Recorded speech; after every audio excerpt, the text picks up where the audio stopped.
अरावली बचाओ, अरावली बचाओ, अरावली बचाओ, अरावली बचाओ, अरावली बचाओ किया जा रहा है, कहीं का है, किस लिए, क्यों? देखिए, सरकार द्वारा जो अरावली के पहाड़ियों को ख़त्म करने की नीयत से और खनन माफियाओं को बढ़ावा देने के लिए, उनको मालामाल करने के लिए और राजस्थान की जनता को लूटने की नीयत से जो एक आदेश पारित किया है कोर्ट ने, जिसमें 100 मीटर से कम हाइट की पहाड़ियों के अंदर खनन हो सकता है, तो उसके खिलाफ कांग्रेस पार्टी और पूरे पर्यावरण प्रेमी प्रदर्शन कर रहे हैं पूरे राजस्थान के अंदर। अरावली पर्वत श्रृंखला जो राजस्थान की जीवन रेखा है और जो मरुस्थल को आगे बढ़ने से रोकती है, और हमारे यहाँ जो वातावरण को प्रतिकूल बनाए हुए रखी हुई है, और जहाँ मौसम का कंट्रोल होता है, इस अरावली पर्वतमाला की वजह से जो हमारे यहाँ पर जो भी बारिश वगैरह जो होती है वो अरावली पर्वत श्रृंखला की वजह से होती है। अगर अरावली पर्वत श्रृंखला नहीं होती तो यहाँ पर बारिश होना एक काल्पनिक था, और जैसे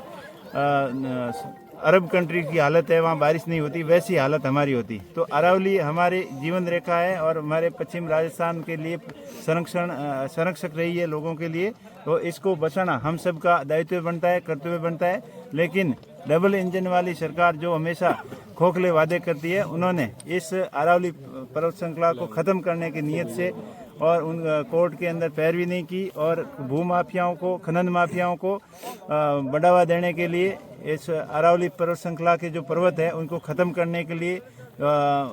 जो खनन पट्टे जारी करने की नीयत से एक ऐसा आदेश, काला कानून पारित किया, जिसका पूरे प्रदेश के अंदर घोर विरोध हो रहा है। और उसी कड़ी में पूरे प्रदेश कांग्रेस कमेटी द्वारा ये निर्णय लिया गया कि पूरे राजस्थान के अंदर अरावली को बचाने के लिए एक आंदोलन की शुरुआत की। उसी कड़ी के तहत आज बाड़मेर के अंदर ये प्रदर्शन किया गया। देखिए सर, सप्ताह भर होने को आया है, विपक्ष लगातार अपना प्रदर्शन कर रहा है, लेकिन सरकार के कान पर जूं भी नहीं रेंग रही। देखिए, सरकार को आखिर झुकना ही पड़ेगा, और कई खबरें ऐसी सुनने में आ रही है कि सरकार ने अभी मूड बना लिया है कि इस आदेश को वापस लेने का, लेकिन अभी नहीं लिया है तो भी उनको लेना पड़ेगा, और मजबूर होकर सरकार को जनता की मांग के आगे घुटने टेकने पड़ेंगे। और इस प्रकार इनकी जो गलत नीतियां हैं, खनन माफियाओं को बढ़ावा देने की जो नीतियां हैं, वो जनता के विरोध के सामने उनको अपनी हट को नीचे रखना होगा और झुकना होगा। मुख्यमंत्री वजीरलाल शर्मा ने अपने स्पीच में कहा था कि भाटा खाया, डींडा खाया, नल की टूटियां भी खा गए, लेकिन अब अरावली से हम जो है वो कहीं भी कोई भी जो है छेड़खानी नहीं करेंगे।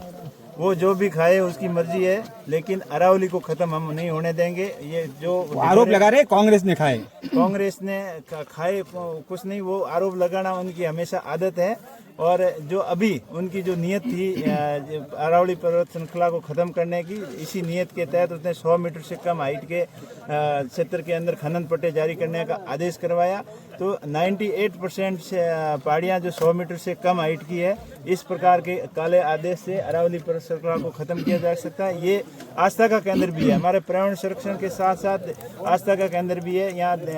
अरावली पर्वतमाला जहाँ से शुरू होती है आखिर दिल्ली तक जाती है, वहाँ देवी देवताओं के कई प्रतिष्ठित स्थान भी है, हमारे आराध्य देवताओं के स्थलियाँ भी है। इसलिए हम सब इसके विरोध के अंदर है, और सरकार जो मनमानी कर रही है अरावली पर्वत श्रृंखला को ख़त्म करने की,